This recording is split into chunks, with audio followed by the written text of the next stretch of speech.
think you're on, Tony. Welcome. Hey, you guys made it to our 2022 21st Annual Hispanic Capital Day. On behalf of the Hispanic Leaders Group Board of Directors and the Hispanic Capital Day Committee, we are excited to launch our 21st Annual Hispanic Capital Day today. Now, we have limited time on Zoom calls, so please be considerate with the time. Today, Governor Mike Parson has agreed to welcome us and update us on some of his work as the Missouri State Governor and to hear from our panelists. After his presentation, the panelists will have 3 minutes to directly address the governor with priorities from their respective communities and/or organizations. Remembering that we are a nonpartisan group participating in an open discussion with Governor Parson for the possibility of improving relationship for our Hispanic community, as also to ask that you stay on point with your questions and statements. And now to address our delegation, please help me welcome our friend and the 57th Missouri State Governor, Mike Parson. Hello, everybody. And as we start the meeting, before we start, I'm just going to go ahead and give you some instructions. Please go to your icon at your right hand, right at the bottom where it says interpretation. And what we're going to be doing there is we're going to be asking you to pick a language. We have been able to offer this as part of our ability to reach out to our community, and we are asking for everybody to pick a language. And even you might think, well, I already have, I'm speaking in English. The important thing is that in order for just the people to hear one language, it is best that everybody picks the language that they're going to be using. Panelists, I will ask you to please, I know most of you are, several of you are Spanish speakers, and what we need to do is to make sure that everybody that is the panelist just speaking in English, so that way the interpreter, which is present already here, Maria Teresa Maldonado, has the access to, you don't take away from her channel. So again, just go to that icon down at the right hand side and pick the language that you are to be listening this presentation. And that's all really you have to do. And thank you so much. Thank you, Maria.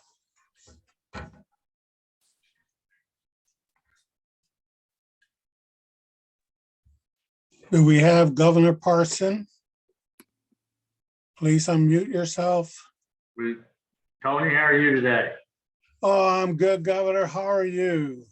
Good. I'm good. Except I'm missing warm weather already. I know. How are you doing today? Everybody doing okay? Yes, thank you. Thank you. Yeah, good, good. So you want me to go ahead and start? Yes, sir. Okay. Well, first of all, let me just thank everybody for having me on today. And let me just go back to say it also, I appreciate being able to work with your organization long before I was ever governor. That I want to say that I know a lot of you would come to Jeff City, would meet up here and talk about your agenda. And one of the things I've always tried to do when I did begin in this role is how I could really continue trying to build those relationships. And going back to some of the things we talked about early on, some of the concerns you had on boards and commissions, how you was going to be represented at the state level, and what could I do to help with the workforce in your communities, along with the rest of the state. So I open up by saying that I haven't forgotten those days, that when I had those conversations, and I still continue to build on what I said. I think as we go through the appointment process on different boards and commissions, we've taken action on some of them, or we put Hispanics in different roles in the state that maybe they wasn't in before, and trying to figure out, how do I build up the workforce of tomorrow, and who is that workforce of tomorrow? And how do I make sure that every community in the state gets a chance to be able to do that? So I want to start with that. And then I just want to talk about what we're really doing in the workforce development side of things. So I think we all know before, trying to get in the workforce had some challenges of just trying to get people trained to go into the workforce, along with getting people a fundamental education. And no matter where you live, no matter what your communities are like, we've invested dearly and going to continue to invest in early childhood development. Because whether that's public, whether that's private, whether that's religious schools, whether that's public, we got to figure out a way to get a kid into a classroom environment to get a fundamental education. And we have to get that done. And if we continue to do the same things we've been doing, and maybe make a good speech, maybe just talk about it, we know the result stays the same. So one of the things we're really trying to do is change the needle, what I would say, to make sure we're getting kids in school. The other thing I think we really put a lot of emphasis on is making sure a high school student knows exactly what opportunities the future brings. So what is the opportunity of a kid in school today? And we had a tendency for years to kind of think, okay, everybody needs to go to college. And that's fine. There'll be lots of people who go to college. We're going to need doctors and nurses and engineers and all kinds of professionals. But I will say this. Hold on. We're also going to need people in the workforce. And 70% of the people in this state do not have college degrees. And so that is the majority of our workforce. However, they're going to need some sort of training, whether that's in the healthcare industry, whether that's in the technology side of it, whether that's everyday laborers that are out there. And then what is that job that's going to suit those kids, I want to say, when they're in high school? For example, we are now doing law enforcement academies in high schools all across the state of Missouri. We're doing cybersecurity. We're having nursing training with some of our workforce development programs. And not only are we having them in school, but we're actually getting these kids out of the classroom to go into the field that they're going to be working in, to get them exposed to say, is this something you really want to do? Or is this something that you may want to change your mind about? So we're putting a lot of emphasis on that. We're trying to build a lot of money into career centers across the state, more money than we've ever had, trying to reach a lot of people to be able to help them use their skills. Another program that we've done that it's really important to me because I kind of fit in that category, I guess, is called Fast Track. If your community does not know what Fast Track is, you're missing an opportunity here. So, and you need to take advantage of that through the universities, through the training centers, through the colleges to be able to do that. So here's really how it works. At 25 years and older, if you want to go back to get an education, if you want to go back to a community college, if you want to go back to a training center, we will now fund that to give you that opportunity to do that, is what we will do. And here's what happens, and all of you will know somebody in your families or somebody your neighbors or somebody you're associated with knows. You get out of high school, you may start to college, you may drop out, you may go directly into the workforce, you may become a parent.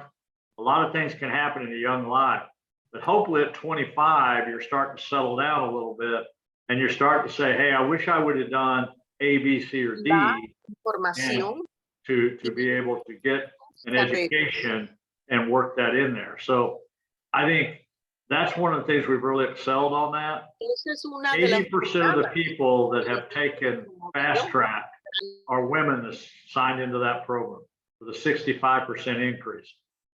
Half of the students that go in there are in the healthcare industries. And that frankly was a blessing in disguise coming out of COVID and all we've been through over the last 2 years. So we're trying to do things like that, trying to give kids a real opportunity to see what is the workforce of tomorrow going to be like. The other thing that's been the priority of mine when you take workforce development, and that's infrastructure. And if we're not building up our infrastructure in everybody's communities, again, that's a challenging factor to bring jobs there. to bring businesses there if you don't have the infrastructure in place. So we're making one of the largest investments in our state's history with broadband, because if you're going to be competitive in today's market, you've got to be able to utilize high-speed internet. If you're going to be able to educate our kids, you're going to need high-speed internet. If you're going to go into telemedicine, telehealth, all of those things you're going to have to start developing. And I think those are the things that we're really looking at. We're looking at safe drinking water, wastewater situations, and then how do we move forward in this state? So we know the state of Missouri has weathered these last 2 years, the storm, I will say, better than most. We tried to balance this by keeping businesses open as much as we could, along with dealing with the pandemic. And for the most part, financially, our state's in good shape. We're going to be able to make a lot of investments in the future of this state, whether that's universities, whether that's community colleges, whether that's communities, to really develop how we're going to move this state forward. The other thing, we've been very fortunate. A lot of the states had to use their federal money to backfill budget shortfalls. We really didn't have a budget shortfall. And frankly, we probably, like last month, we was up 6% on state revenues. So the last 6 months have been an increase around the state. So the state is doing well. Like all of us, I'm concerned on the federal level with everything going on with the inflation numbers. It's really hits the pocketbooks of a lot of people that we have to deal with that. So I thought I would start out by giving a quick version of kind of where we're at in the state, what we're trying to do, and still trying to work with communities all across the state. A través del estado está difícil. So Tony, let me turn it back over to you unless there's anything, questions or anything you might have. Well, thank you, Governor Parson. I appreciate that. So those that are doing the interpretation, I think you have to unmute yourself. Right now, the next thing that we're going to do is we're going to ask the panelists, I'll call on their names, to share with you for a timeline of about 3 minutes some of the priorities that they might have to address some of their concerns and issues within either their community or their organizations. All right. The first that I'd like to call, since you mentioned education first, is Edgar Palacio. Edgar, you got the clock now, 3 minutes. Thank you, Tony. Thank you so much for the invitation to be here, and good afternoon, Governor Parson. My name is Edgar Palacios, and I am the founder of the Latinx Education Collaborative, an organization that's working to increase the representation of Latino educators in K-12, and also its sister organization, Revolución Educativa, working to build power within the Latino community around issues of education. And so quickly, from my perspective, I'm based in Kansas City, Missouri. And so just so you know, in the greater Kansas City metro area, over 51,000 students happen to be Latino. And only 1% of teachers, roughly 260 teachers, are Latino. So we have a huge disparity gap that we're trying to increase, because we know that when students see themselves reflected in the teachers that serve them, they're going to have better educational outcomes. We also know that on the policy legislative side, Latinos are vastly underrepresented in positions of influence and positions of decision-making. And so RevEd is working to help increase and build power within those areas, because we want our voices, our community's voices, to be heard and to them to influence the legislative issues that are necessary in order for us to improve educational outcomes for our students. We know very much so that teachers are the glue that hold our community together. And so therefore we focus on teachers, making sure that they feel well represented, loved, supported, appreciated, affirmed in other ways. But the why we do this work is, I think, in alignment with some of your policies and some of your strategies, which is Latino students are the fastest growing student demographic in K-12, both locally and nationally. And so when we're thinking about the future of Missouri, we also understand that the future of Missouri is Latino, right? Our population is growing. We're going to be seeing exponentially growing in our population. And so we need to implement strategies that will improve the educational outcomes of Latino students so they can access the opportunities, the workforce opportunities of the future. And so I encourage you, I urge you to continue to connect with the Latino community and to listen and to learn, as well as to help us improve the educational outcomes of our students. I appreciate your time, Governor Parson. Well, thank you. Let me just make a remark on that. Excellent points you just made. One of the things that we've also found out through the education community, that 50% of the teachers drop out of the education community within the first 5 years. Because I don't know how many are familiar with this, but the starting pay for a teacher in the state of Missouri is last in the United States. It's $25,000 to a starting teacher. So that's $12 an hour is what we're paying our teachers. First of all, we got to do better than that. If we're going to expect people to go out there and get an education, pay for an education, we're going to have to do a better job of keeping them once we get them in that position. So I think that's one thing that we really got to look at. So we're going to take that base. We're trying to take that base to 38,000 from 25,000. That still puts you about 30th in the nation, but that helps. The other thing we need, and this is where I think you as an organization can come in too, how do we make sure we're recruiting Latino teachers as a freshman and a sophomore in school? How is the best way to reach them? And how do we work with you or somebody in those communities to say, okay, Governor, here's some things you can do that can maybe help move those numbers. I think we search with that all the time, trying to figure out how do we get them involved and who's the go-to organization, go-to person to say, hey, what do we need to do different?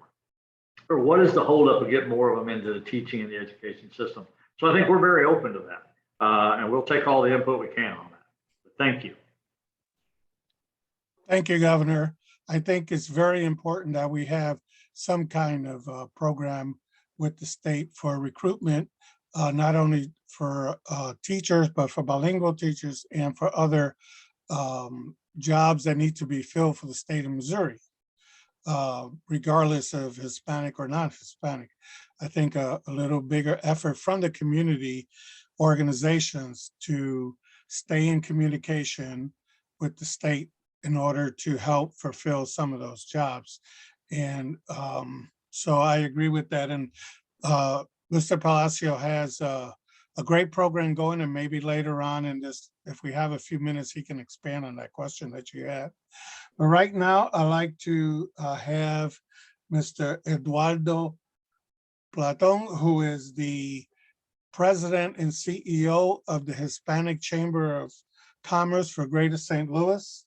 And Eduardo, please go ahead. You have 3 minutes. Well, thank you, Tony.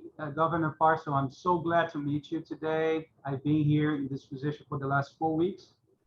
So I'm going through the onboarding to the job, but it's been wonderful. A lot of helpful and helping hands. We have 15 great board members in the Hispanic Chamber of Commerce of Metropolitan St. Louis. We have a great staff, and our chamber is really growing. We are getting a lot of new members. We keep adding new members. And I believe that is happening because the Hispanic and Latino community is growing not only in St. Louis, but in the country, right? In the state of Missouri, in the country. And we really want to keep working with the state of Missouri to provide better, conditions and create a very positive business environment. I would like to highlight today some points. The first one is that I was raised by the Jesuit, right? I'm Brazilian born. I went to a Jesuit school for 11 years. So that's my background in education. I believe we share something here. I would like also to highlight the fact that we have an idea for the chamber to have the chamber as a gateway for the 33 countries in Central, South, and the Caribbean to create what I call companies and businesses overseas that want to have the state of Missouri for their American operation. And I think we can have the gateway city as a city for that. And I think that's a wonderful thing to do, since in a global basis, everybody's competing for talent and for great locations to launch an operation. The second point would be what we call the entrepreneurial chamber, that we call in Spanish La Cámara Emprendedora. So we want to create a hub for businesses, Latino and Hispanic businesses, startups, and also get a lot of people excited about venture building and venture capital, okay? And I think that's something that can add a lot of value, create a lot of jobs, and also create a lot of income and revenue for the state. The third point would be political representation. I think we do need to have Hispanics and Latinos representing our citizens and residents in the state. And we would be glad to help in any capacity that you see that would be a good thing to do. And the fourth point is related to creating what I call the chamber as a digital transformation agency. With the pandemic and everything, life changed big time, the way we communicate. We are doing this meeting online today, but we have to get used to that because that is the new reality. So the hybrid model of working sometimes in person and sometimes online, I think is here to stay. And we want the chamber to be ready for that. And we make ourselves available to assist you and your staff and team in any way and capacity we can. Thank you so much. Thank you. Thank you. Maybe just a couple of things, just kind of address some of the things you said. I don't know if I'm ever going to get used to the virtual, but I'll do my best to try. I'm a lot more comfortable when I get to see people one-on-one and be able to talk to them, but I knew times are changing. So I want to say that. A couple of things I want to express to you, and I wonder where the Latino community would be, but we're like #1 in the United States for on-the-job training right now. We're #3 in the United States for apprenticeship programs, #4 for manufacturing jobs. We're in the top 10 for women in technology. When you talk about startup companies, we're #2 in the United States now for the corporate tax index that we're here. I think those are all things that people need to understand when they're trying to expand a business, when you're trying to promote somebody to come here. Missouri is in the top 10 right now under site selections. And you're very familiar with what that is, but they're looking at Missouri, businesses are looking to come to Missouri or expand before they're even looking at 40 other states. So that is an opportunity for all of us to be able to do that. And right now, every day there's somebody contacting us about moving a business to Missouri at higher numbers because of the way we've kind of handled things. But I think that's an opportunity for your communities too. I think you really got to be in tune to that. And if we're not doing a good job communicating that with you, then we just need to send some people there to sit down with you and say, here's our economic development people. Here's what people are looking for. If you don't know what businesses are looking for to come to your communities, then we're dropping the ball as much as anybody are, because we should make sure that you know that you understand how important that is. And we're more than willing to do that on that. And then the representation that you kind of mentioned again, we would love to have some go-to people. And I know some of you we have reached out to, but we're always looking for people to serve on boards and commissions. So I think that's probably sometime, if you ever want to have a forum to see what all those were, that we could probably send our people from the governor's office there to say, here are some things that could impact you if you have somebody that wants to sit on those boards. But so there's some things we could do to help with that. Well, thank you so much. Thank you, Governor. A couple of points on that also. We have spoken, a small group has spoken with Jared Hankinson, and we thought it would be a great idea to have a meeting with a few of the stakeholders at your city office in St. Louis in the state building. So I am going to request the Jared coordinate a meeting with us, if that's okay with you. Sure. Of course, we'll give you plenty of time within the next 2 months, plenty of time to come into St. Louis, like you said, and have a meeting with a few of our stakeholders. We don't want to overwhelm you with a crowd, but we do want to be able to have some pertinent people there so that we can discuss a plan. We are very passionate about our commitment to our community. We're very loyal to our city, county, and state. And I think that the only thing that lacks maybe is further communication. Communication resolves all problems, is my thought on that. And so that I don't burden you with this right now, I will communicate with Jared. Jared's on the call, so he'll know that I'm going to communicate with him to set up a meeting. Next, I'd like to invite Rita Chang. with the Missouri Committee in Latin America.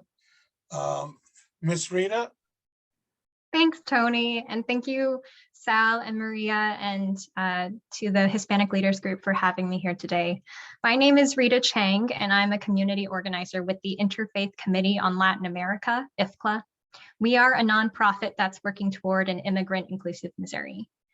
Today, I've been asked to speak about Hispanic community needs, so I will discuss these in the context of the work that I've been part of. With the Immigrant Service Providers Network, ISPN, and Washington University, we have conducted a regional study in the St. Louis area to understand how COVID was impacting immigrants in the region. Immigrants are a population that's highly invisible when we're talking about public data that's being collected, in the news coverage, as well as in the support that's provided to that group. I would like to share with you, Governor Parson, some of the themes and the findings when we had interviewed immigrants about what they wish that they could have told you. The themes are consistent. Regardless of citizenship status, this public health crisis affects all of us. Immigrants are essential workers, teachers, hospital workers. They're on the front lines during this pandemic. And even though these are truths, it feels pertinent to also say that you don't have to be a hero to deserve to have a roof over your head, clothes on your back, and food for your family. All people should have freedom, liberty, opportunity, and safety. In this crisis that's affecting all of us, and disproportionately immigrants, what we have seen is less assistance available to people simply based on the language that they speak or their citizenship status. Things like unemployment insurance, healthcare coverage, safe and affordable housing are all things that people need, including immigrants. I would like to quote one person's responses here to the question, if you could tell the governor about your family's experiences or needs during COVID, what would it be? And I quote, "Not to forget that we are people coming here. We are also part of the community. Even though most of us aren't citizens yet, we are still Americans because we pay taxes and we still work. So whatever opportunities are for Americans who have citizenship, most of the opportunities they are getting for immigrants too, people like us, not to be left out. And this is a pandemic not only affecting Americans, but everybody, no matter where you're from. It doesn't matter your race or your nationality. These are opportunities that should be provided to communities like mine." In addition, something that I would like to share with you, Governor Parson, is that I am a US citizen. I am the daughter of an immigrant, now a naturalized citizen, who had attended a state school, Missouri S&T. They called it RALA back in the day. In your State of the State address, you made a public commitment on behalf of the state to improve our higher education system. You affirmed that our state must recruit and retain talent, which requires investing in Missouri teachers, schools, and above all, students. And you're right, our state does need to invest in its students for a robust, talented workforce for tomorrow. All Missouri students should have access to a college education to pursue their talents and passion. However, as it currently stands, since 2015, Missouri budget has included language which requires post-secondary institutions to charge no less than international tuition rates to undocumented students, which is nearly 3 times the amount that residents pay. This inevitably results in students leaving the state for good to pursue opportunities in other states because they just simply can't afford to attend college in Missouri. And this also applies to students who have DACA. And so just understanding that average post-secondary institution enrollment rates have decreased by over 10% in the past 5 years, and that more than 20 states in the country currently have some sort of policy to allow undocumented students to attend in state schools, paying that same rate as residents. What would it look like if Missouri invested in its immigrant students too? Thank you. Yeah, you're welcome. You covered a lot of topics there, but let me go back over to housing.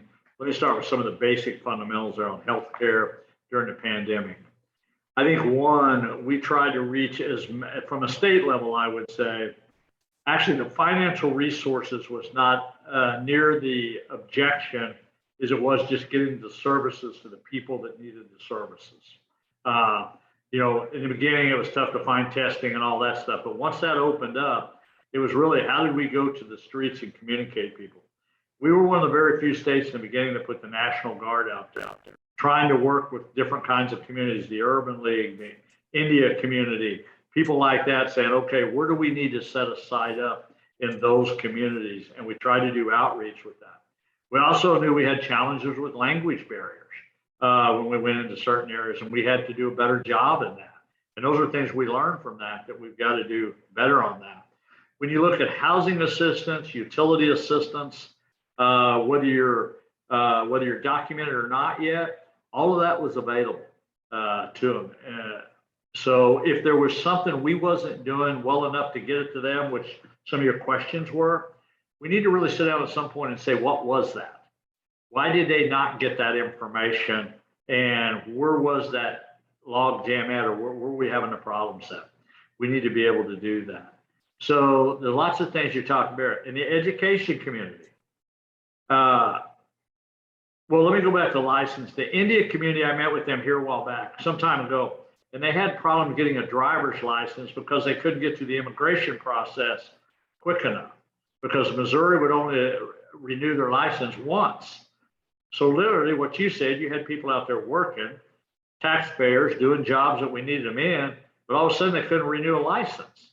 And we had to go in there and change the system to say, look, you can't be doing this. These people are out here working, and all of a sudden we're not going to allow them to drive to go to work. So there is changes we're making in it. On the education community, we're probably making the largest investment in our universities, community college, training centers, and high school that we ever have in our state's history. So hopefully some of those things will address maybe some of the issues you're talking about, where the tuition arrangements are so much different, whether you come in here as a citizen of Missouri or outstate or international. I think those are all things we're taking a look at. So I think those are things we're trying to get better at. But good points to all of that. Thank you, Governor. And thank you, Rita, for bringing up those very clear points. I also feel Missouri is surrounded by 7 states, and they are stealing our brain power whenever some of these students can't afford to go to college.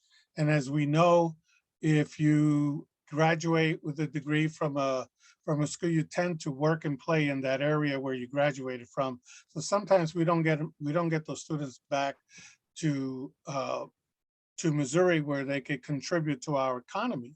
So it is an important issue. I think at once upon a time it might have been pertinent to have that, but not now. I think we need to stay up with the times and tweak some of the systems that we have to allow in-state tuition for a lot of these students.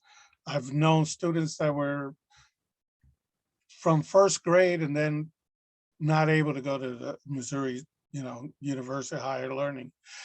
So that's an issue we definitely need to take a look at. Next, and the last panelist to address the governor will be Sal Valadez. Sal, 3 minutes, please. Thank you, Tony, and good afternoon, Governor. It's always a pleasure to see you, and thank you for your support and for being open to discussion on issues that oftentimes are very difficult.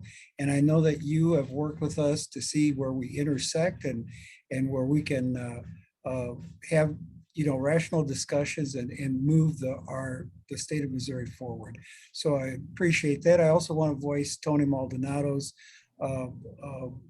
thank you to Jared Hankinson, who has done an outstanding job in our community and has always been available and facilitates. It's a great facilitator for your office. And I'm here today speaking as the co-chairman, along with my colleague Carolyn Fan from our Asian community, as co-chairpersons of the Missouri Voter Protection Coalition English Plus Committee. And thank you for your thoughts on language access.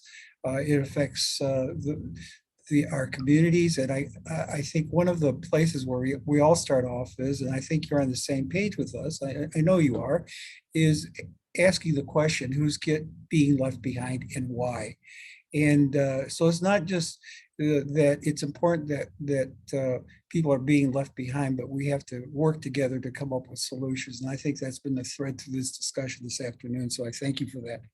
I'm going to preface my comments in the fact that we are celebrating this year the 233rd year of the passage of the American Constitution. And the preamble to the Constitution starts with "We the people," that affirms that we are establishing a government of the people, for the people, and that the government of the United States exists to serve its citizens. And I hope that this is the way that we conduct ourselves everywhere, including the state of Missouri. And I know it's been a struggle. I'm not going to go through all the histories and the ups and downs that we've had, but I think we're on the same page. And I think what we're seeing in Ukraine right now, and you as a former soldier, and me as a former soldier, and all of our veterans, it's very personal. What I see on TV, and Tony too, Tony's a veteran. It's on the one hand, it's terrible, but it's so encouraging to see what people are willing to do for their democracy. I can't say enough for the Ukrainian people and their struggle. In saying that, I'd like to talk about our right to vote and our rights to vote and how they impact us here in Missouri. And in 2020, there were more than 3 million voters in the state of Missouri that cast their votes. There were 2 cases identified by Attorney General Ashcroft that were alleged fraud, and both of those were in St. Charles County. But right now, the House and Governor Ashcroft have seemed to embark on this on legislation and actions that will seriously impede the voting rights of many people in our communities. Right now, they're reviewing House Bill 646, HB 1601, HJR 133, which is related. I'm not going to go through each one of them, but some of the things that are most disturbing is that the photo ID requirements, which will affect disproportionately many people, voters of color, seniors, and voters with disabilities, who are very unlikely to have a non-expired state ID.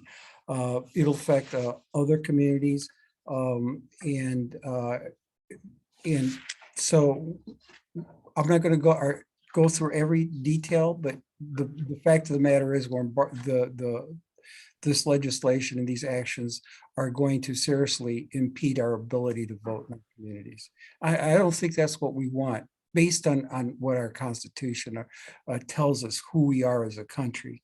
And so, it was a very proud moment as a naturalized citizen when I voted.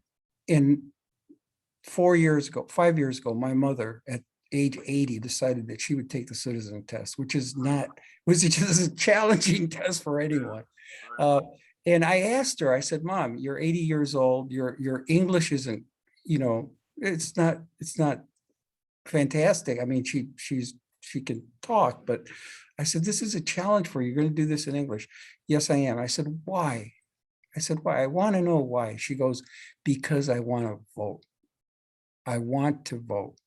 And that, I think, embodies the spirit of all of us who are naturalized citizens and have the ability to vote. And that's what we're very proud of. We're proud of our country. We're loyal, and we are patriotic.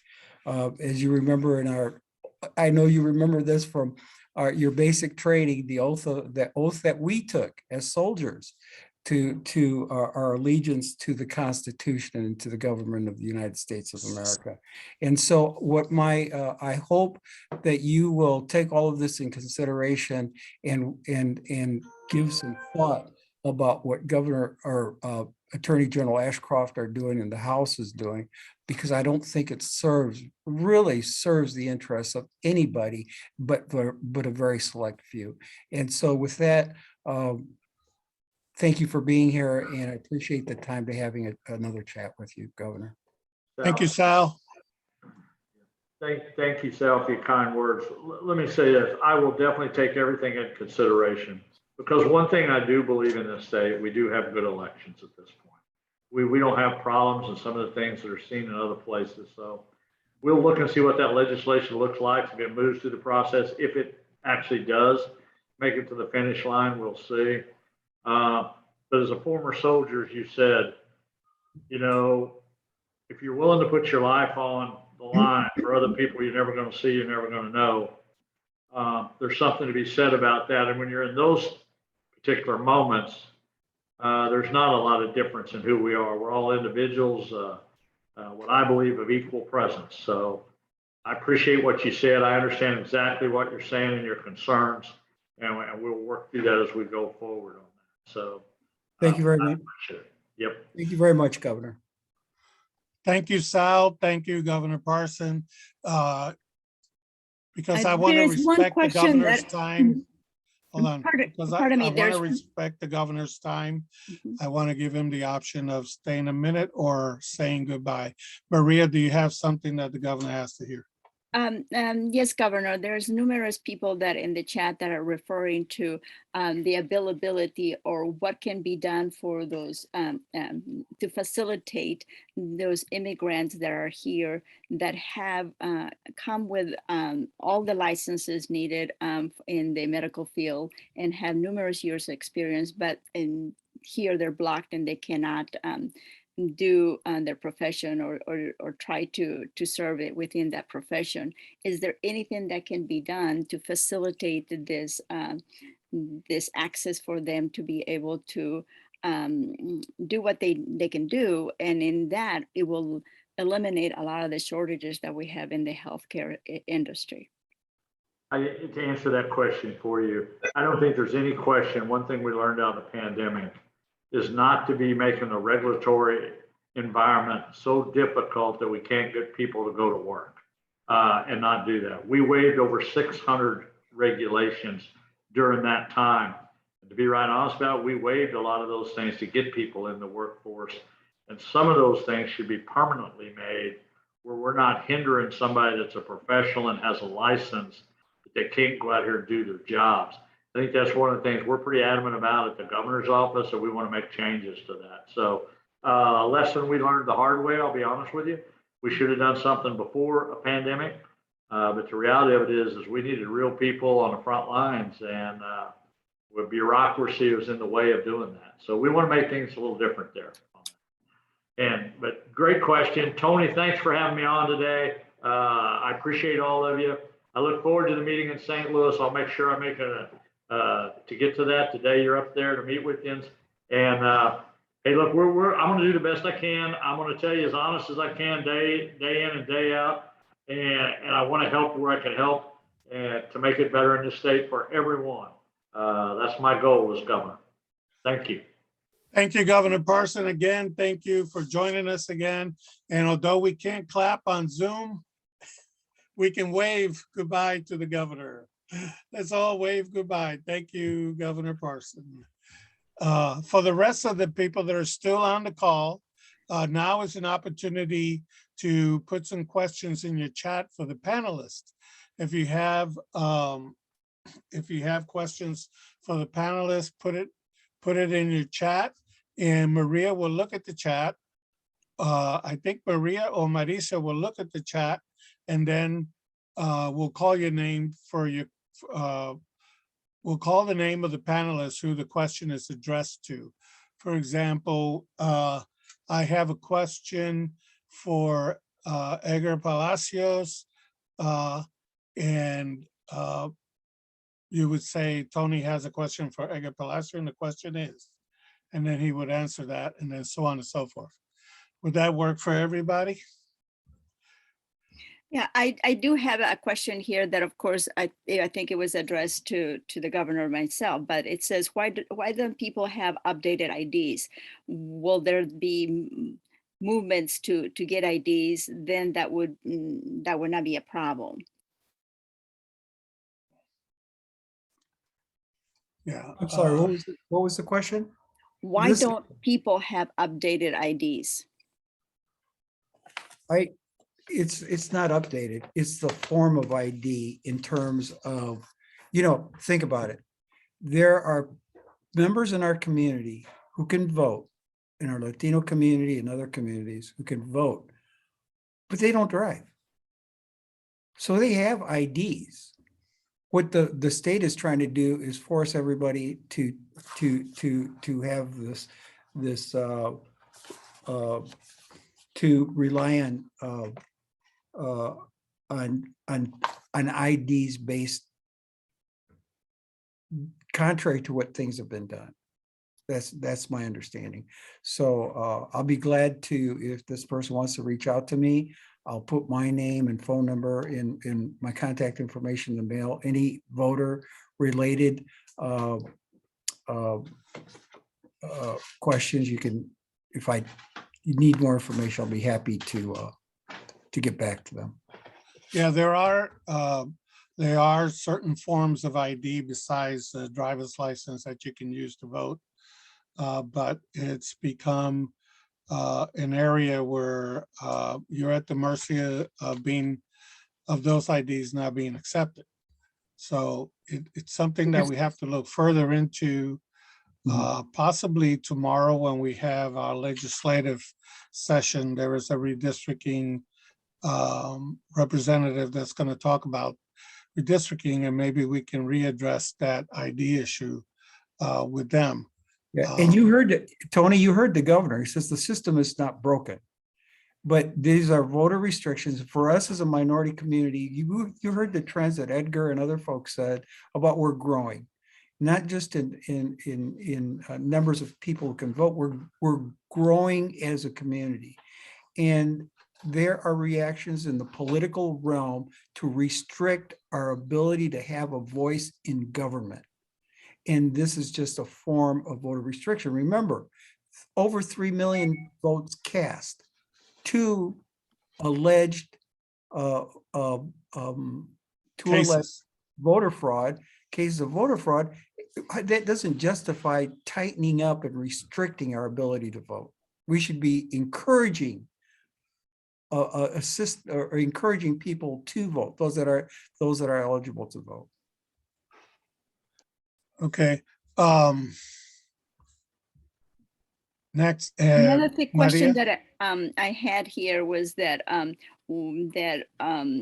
we have from Heidi, and she says that she represents the Language Association of Missouri, and there is a big concern that she has is that there's a great shortage for language teachers. What are some of the ways to support the language learning here in Missouri and the funds? Can anybody of our panelists take that question? I'm gonna flip it because I think Heidi probably has some good ideas around what those possible opportunities are. And so I would, if possible, welcome her to the space to share some of her ideas. Yes. Heidi, you can unmute yourself. Oh, yes, I was the one. Well, I asked that just because, I'm a Spanish teacher, I'm a Latina, and then we are seeing, through our organization, the numbers programs that are being closed. And we know that languages in many, districts are basically an elective. So, but we want to be able to support the teachers, right? What are some professional development funds, opportunities that I may have, and to find certain guidance, because sometimes there are grants, that schools or districts can apply in order to support world language education. So those are the things that I am trying to research in order to take it to my association and then promote it. Because sometimes when you really don't know, then nobody applies. And those are the things that I am trying to see what is the funding, that the federal funding that we have, that Education Hub, or the Department of Education here has, in order to support teachers. And that's one of the parts that are very important. And then I think, Edgar, you were talking about, the representation of Latino teachers. And I understand that one of the things that people see first is the money. Like, okay, we retain teachers through money, but it goes beyond, because we usually need to navigate different spaces, cultural spaces, that it goes more about the social emotional piece. So how we retain those teachers when they feel isolated, when they feel that there is no help. So that's very important. I appreciate, Edgar and the Educational Collaborative, because you are opening that space for conversation in Kansas. I would love that you're here to St. Louis, but it's just necessary and very important. So anybody, I know Monique is going to research some information for me. Thank you so much, Monique. But it is really needed. And I hope that we can have certain types of support on that aspect with the Department of Education. Thanks. Thank you. If I can add something that I think is really important to elevate in the moment is, so we're seeing a teacher shortage, right? And we're having conversations at the state level around teacher shortages. And so I think this is actually an opportunity for us to help recruit new Latino teachers into the spaces to replace the folks that are exiting the field. I know there's some baseline teacher legislation and legislative priorities that need to be addressed. Just encouraging new teachers to come into the space. I know Governor Parson was talking about increasing salaries. I'm thinking that there's a couple of legislators out there trying to do, tax credits for teachers and trying to put money back into the pockets of teachers to help support some of the work that they're doing. But I do think that it is important to also think about the pipeline. And I think that one thing we're seeing across the community in all fields is the lack of Latino talent. And so we're seeing a lot of challenges across the board, right? We're looking at lower graduation rates than our majority counterparts. We're looking at lower college attendance rates than our majority counterparts. We're looking at lower college graduation rates. You're also looking at higher debt when attending college, and all these other additional layers that are building into this fact that we're not going to be able to adequately support these new workforce initiatives if we don't start changing what's happening at the school level, right? And so I think that that's going to be an important initiative for our community to come together, is to figure out how are we improving the educational outcomes of Latino students, or we're definitely not going to see Latino tradesmen. We're not going to see Latino educators. We're not going to see Latino doctors. We're not going to see Latino, a newer pipeline and an increased pipeline of Latino leaders in this space. And so a lot of challenges there, but I do think that we are creative as a community. And I think that we can figure out the ways and elevate those conversations that we need in order for us to be well represented in each and every one of these fields, professions. Maria, you got two hands up. Yes, please go ahead, Eduardo. Can you hear me? I think Jared raised the hand first, so maybe he would go first. Oh, I'm sorry. I do appreciate that. Hello, everyone. For those that I have not met, my name is Jared Hankinson, Governor Parsons' St. Louis Area Communications Director. Really just wanted to say thank you very much for the opportunity to join in. I hope that everyone has the perception that this was a positive interaction, but want to encourage any outreach. I have left my contact information, and now that I'm looking at the chat, seems I might have put a misspelling in my email address. I will correct that here really quickly. I do have to run for another 4 o'clock Zoom, but would just encourage anyone to reach out with any questions, concerns, requests statewide. I know we have friends and partners on the call here that are not based in St. Louis.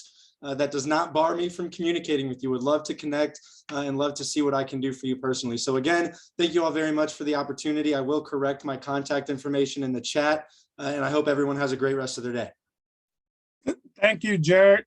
I just wanted to say thanks again for agreeing to come on the Zoom meeting with us. And I had sent you a text just now in the chat, just to you. And I look forward to connecting with you maybe next week sometime. And I think now, Maria, I think now Edward should be the next one, right? Yes, please. Yeah, I just want to say thank you, Tony, Maria, Mauricio, and everyone from the Hispanic Leaders Group. I think it was a great meeting. I also had a great opportunity to make some comments about what is coming up next for the chamber. Tony, I think there is a chance that if we are given the opportunity to meet with the governor, I think we have to raise the issue of political representation in terms of political connections and business diplomacy, but also in terms of community and civic issues. So I think the time is right. We should go for that. And whenever you need, the chamber to be part of that effort, please let us know, okay? Thank you. Before you Thank go, you, Eduardo. I agree. There's so much work that we have to do as a collective community, not just the Hispanic Leaders Group organization, but the Hispanic Chamber of Commerce, and some of the other organizations that are throughout the state. We need to stay connected with the communication. I know that I think with some of the work that Sal has done with coalition building, he's done a super job, and I've learned a lot from him. And we do need to be together on that. As soon as I get a time that we can meet with the governor and Jared here in St. Louis, I will request, how would I say, an audience. In other words, whether they're willing to meet with 5 or willing to meet with 7, or they're willing to meet with 12. So that's what we're going to do for the first meeting with them, to bring in the community stakeholders to have these kind of discussion, and everybody will have a follow-up to this meeting with the issues that you have and the priorities that you have and recommendations that you have from this meeting. That would be a great thing to continue that dialogue and continue that follow-up so we don't drop it. I think this Tony. was a good meeting. So go ahead, Sal, you want to say something? Yeah, in support of what you're saying, Eduardo, it's nice to meet you. I look forward to, well, we all look forward to meeting you. We'll have to do something where you're the featured speaker. And linking up to what Eduardo said, you may notice that in our meeting here, Edgar Palacios is in Kansas City. Heidi is in Wentzville. So there's people from all over the state, but on economic development, please consider how we link up, because Edgar and my friends in Kansas City have introduced me to workforce and economic development people, the Hispanic Chamber out there. So strength in numbers, right? Strength in numbers and coalition. I hope that you consider and maybe get back to us on how you envision the chamber moving forward in collaboration with all these Latino-led entities around the state, including our friend Izzy down at Branson. I don't know if you've had the pleasure to meet her, Latina, who is leading who is a leader down at the Branson Chamber. So nice to meet you. Nice to see everyone today. All right, thanks, Sal. Now, there's a couple of people that I didn't recognize the name off the bat. If they want to say hello, like Melody. Hey, Tony, I raised my hand and I want to make a comment. Oh, go ahead. Yeah. Eduardo, I think you mentioned something about increasing the representativeness of the leadership of the Hispanics on the leadership positions. I think there is a big opportunity on the committees, and even at in some regions of the state, there is no representatives from the Hispanic, but there is positions open out there to engage on the political party. So committees at city state, at city level, at the state level, are there available, and they are not being filled in many committees. And if the Latinos engage on the committees, that's a way for us to get more leaders, more people engaged in the leadership positions, and trying how the effort of getting to the community and putting their opinion out there and making our voice heard. So I'm glad that you raised that. And if you want to discuss more, I think this is, for me, is an important topic. because there is opportunities out there. We just need to explore them more with our Latino community. Just want to Thank say, you, Mauricio. I'm sorry. And, thank you so much, Eduardo. One of the things that I've been pushing, and that's why the governor mentioned it, that board and commissions. I thought he was going to mention the fact that he received my application for Human Rights Commission, which I was asked by Senator Angela Mosley to apply for that commission, for the Human Rights Commission. And I did apply. It takes weeks for approval, but approved or not approved, at least there's a process that we can go through. And I would suggest, if you have any communication with any of your representatives or your local senators, that you would talk to them and look at boards and commission on the state website and see if there is a board or commission that you would be interested in applying, and get a referral from one of your state rep or your state senator. And before I finish, I would say thanks to some key people that helped this event to happen. Maria Ksik, outstanding job you did to make this happen with the translation for the first time online. Yvonne, you also helped a lot that to happen. Sophia, and of course, Tony, you also did a great job. Sophia Maris helped us to share this event with a lot of, on social media. So congratulations, this was great. Thank you. All right, for the sake of time, we're past our hour, but like always, if anybody wants to continue talking, I am here. Thanks, Tony. Goodbye, everyone. Have a good day. We'll see you Thank tomorrow. you, Tony. See you tomorrow. Thank you. Bye. Bye, Tony, una pregunta Sandra. nada más. Yo tengo una Good pregunta. seeing- Mañana, Tony, ¿ustedes van a grabar esto? ¿Lo van a subir? ¿Dónde lo van a subir? ¿Dónde podemos conseguir esta información?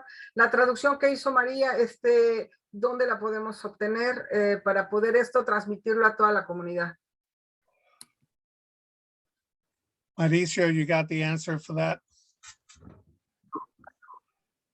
You want me that I repeat this in English, Mauricio? Yes, so Yes, yes, yeah, where we are gonna be available, all this information for all of us, and in order to share it with the community. yeah, there is a channel in YouTube that's called the HLG. I will put this video out there. There's all the other videos about our general meetings, Esperanza Awards, and the Hispanic Scholarship Alliance. They are in that channel on YouTube. So give me this evening, so I can download this video and upload out there. Okay, thank And you it's a so much. YouTube channel? Yeah, our And- YouTube channel. I'm gonna put the link over here on the chat just for everyone. Yes, please. So the Okay. link will go on the chat for everybody. And again, like I said earlier, there's a couple of new people that I haven't seen, and we're past our hour, but I'll be more than happy to say hello to some people on there. And Miss Ashley Bird, how are you? Good afternoon, Tony. So I am a practicum student with Gateway to Hope with Melanie, and I saw this great opportunity on her calendar and wanted to make sure that I popped in, especially looking at like just how can everyone be more aware of the issues for the Latinx population within St. Louis and inclusivity. So buenos días a todos. Es un placer para estar aquí esta tarde. Gracias a todos. Thank Gracias a ti, Ashley, y bienvenida a nuestro grupo. Gracias, gracias. Qué bueno que tuviste la iniciativa para estar junto con nosotros. And Shannon Dunphy Lasso. I will stop recording now. The meeting can continue going, but I think it's time to stop recording. So, Okay. Hi, Shannon. Sí, por favor. ¿Cómo estás?